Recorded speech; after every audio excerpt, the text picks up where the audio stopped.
வணக்கம் நண்பர்களே. இன்று நம்ம எதை பத்தி பார்க்க போறோம் அப்படின்னு பாத்தீங்கன்னா, கிறிஸ்து அரசும் குவாடலுப்பே கன்னியும் வாழ்த்து பெறுக. 1920களில் மெக்சிகோ நாட்டில் இந்த முழக்கம் தெருக்களில் ஒலித்துக் கொண்டிருந்தது. ஏன் தெரியுமா? அந்த காலத்தில் மெக்சிகோ அரசு கத்தோலிக்க திருச்சபைக்கு எதிராக கடுமையான சட்டங்களை கொண்டு வந்தது. குருக்கள் திருப்பலி நிறைவேற்றுவதற்கும் மறைப்பணி செய்வதற்கும் தடை விதிக்கப்பட்டது. ஆனால் ஒரு குரு அஞ்சவில்லை. அவர்தான் தூய கிறிஸ்டோபர் மாகலன்ஸ். அவர் ரகசியமாக செமினரியை நடத்தி இளம் குரு மாணவர்களுக்கு பயிற்சி அளித்தார். மக்களிடையே மறை கல்வியை பரப்பினார்.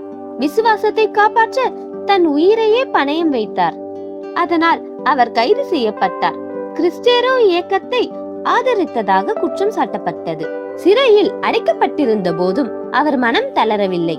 மாறாக அவர் இறைவனை நோக்கி இப்படி ஜெபித்தார்: நான் நிரபராதி, என்னை கொல்லுபவர்களை முழு மனதுடன் மன்னிக்கிறேன். என் ரத்தம் மெக்சிகோ நாட்டில் அமைதியை கொண்டு வரட்டும். இதுவே அவரது இறுதி ஜபமாக மாறியது. பின்னர் அவர் துப்பாக்கி சூட்டில் கிறிஸ்துவுக்காக உயிர் தியாகம் செய்தார். அவருடன் மேலும் பல குருக்களும் விசுவாசிகளும் மறைசாட்சிகளாக மரித்தார்கள். 2000ஆம் ஆண்டு திருத்தந்தை புனித 2ஆம் ஜான்பால் அவர்கள் கிறிஸ்டோபர் மாகலன்ஸை புனிதராக அறிவித்தார். இந்த வீர மறைசாட்சி இன்று நமக்கு சொல்லும் செய்தி: விசுவாசத்திற்காக துன்பம் வந்தாலும் கிறிஸ்துவை ஒருபோதும் மறக்காதே. புனித கிறிஸ்டோபர் மாகலன்ஸே, எங்களுக்காக வேண்டிக் கொள்ளும். ஆமேன்.